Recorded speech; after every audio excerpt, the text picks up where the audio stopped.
Bismillahirrahmanirrahim.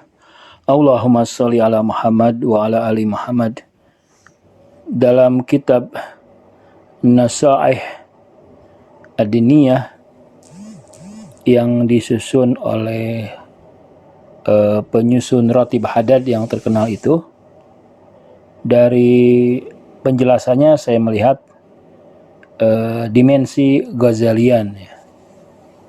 Jadi beliau banyak terpengaruh oleh Imam Ghazali. Tapi menarik tulisannya dan penjelasannya sangat dengan bahasa Arab yang sangat indah, juga dengan mengutip hadis dan ayat juga yang sangat tepat menurut saya. Nah, di antara pesan-pesan beliau adalah tentang menjaga sholat. Jadi beliau membagi dua rukun sholat itu, yaitu rukun lahiriah.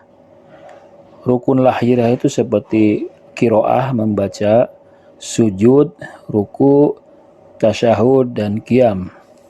Itu rukun-rukun dalam sholat yang sering kita amalkan, yang sering kita lakukan.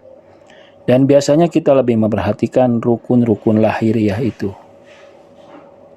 Padahal kata pengarang kitab itu, kita juga harus memperhatikan rukun-rukun batiniah atau adab-adab ma'nawiyah yang sama pentingnya dan nilainya dengan rukun lahiriah itu.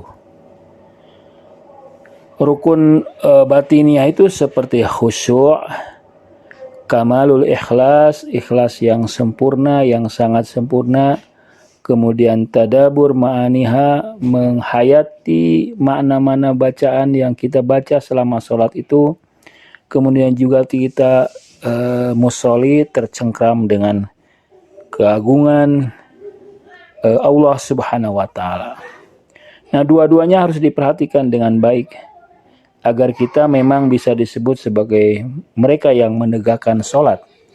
Jadi sholat itu memang akan memberikan pengaruh, mencegah dari kemungkaran, tanha anil fahsya'i wal munkar, kalau seorang musolli memperhatikan dua rukun itu.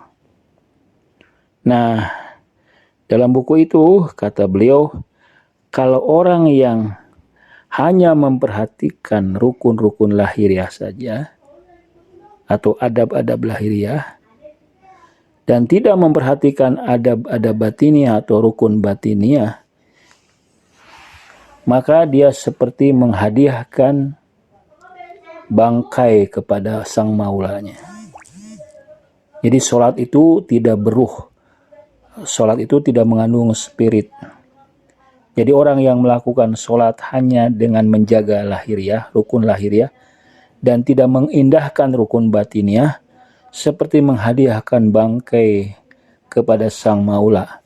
Alih-alih akan mendapatkan pahala, dia akan mendapatkan iqab, ya, siksaan.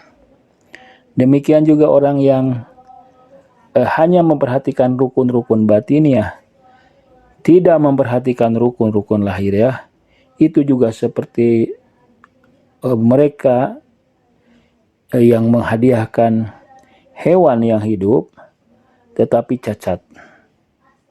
Nah, itu juga sama, alih-alih ia akan mendapatkan ganjaran dan pahala, malah dia akan mendapatkan iqab atau siksaan. Karena itu, marilah kita bersama-sama memperhatikan rukun-rukun lahiriah.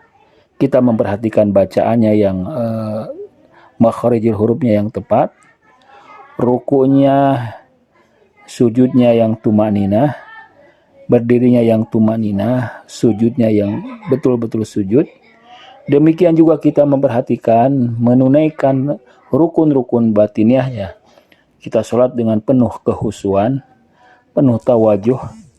Kemudian kita sholat juga dengan kamalul ikhlas, dengan ikhlas yang sangat sempurna.